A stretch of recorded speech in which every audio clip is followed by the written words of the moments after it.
kita akan berbicara masalah Al-Aqsa melalui sebuah peristiwa Isra dan Mi'rajnya Nabi kita Muhammad sallallahu alaihi wasallam. Peristiwa Isra dijelaskan oleh para ulama kenapa Nabi diisrakan. Ya.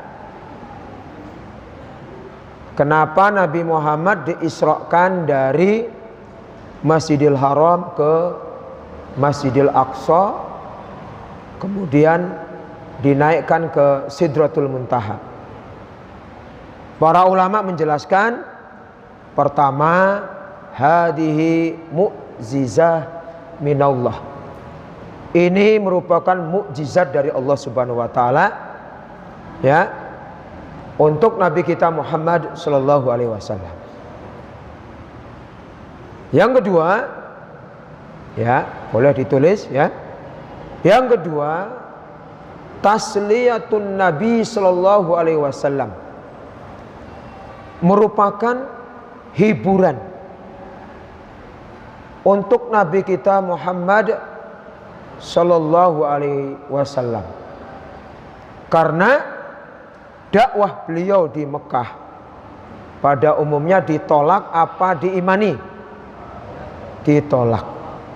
Secara umum ya, tidak diimani, tetapi sebaliknya ditolak.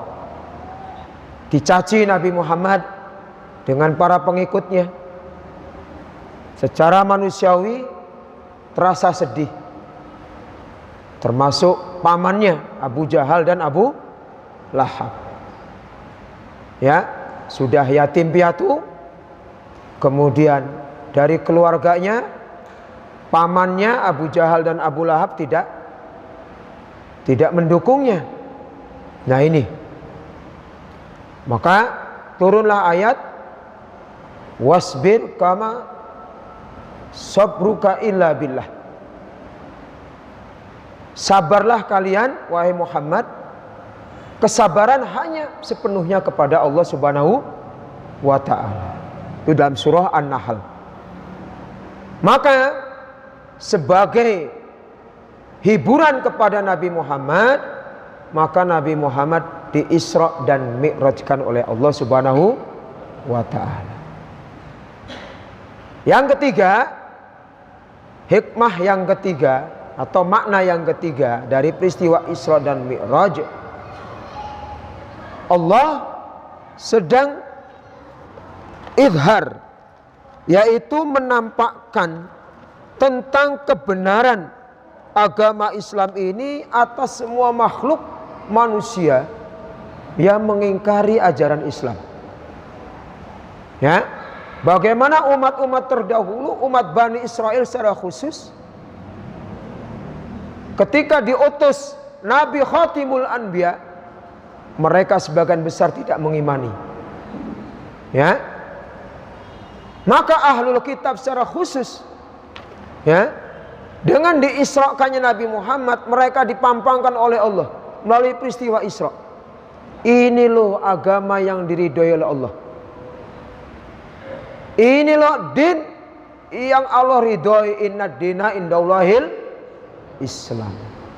Nah ini Pak, jadi Allah sedang menzahirkan, menampakkan kepada semua makhluk yang mengingkari diutusnya Nabi Muhammad membawa risalah al-Islam, mereka mengingkarinya di Isra dan Mi'raj, dan itu menampakkan kepada semua ahlu kitab dan keyakinan supaya mereka ini iman atau tidak.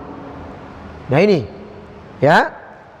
Kemudian ya, hikmah yang berikutnya adalah ya, bentuk kesatuan dan kepemimpinan harus diwujudkan dengan ditandai Nabi menjadi imam sholat bagi para nabi dan para rasul. Sebelum urija, sebelum beliau dinaikkan ke langit, beliau mengimami tadi malam ya, 27 kan, mengimami para nabi dan para rasul biruhi, dengan ruhnya Pak. Jadi Nabi Muhammad mengimami sholat, ya, makmumnya adalah para nabi dan para rasul dengan ruhnya. Nah ini, maka Nabi Muhammad disebut oleh para ahli tafsir dengan imamur rusul, imamnya para rasul wal anbiya dan para nabi. Padahal beliau nabi terakhir yang datang dan juga sebagai penutup semua para nabi.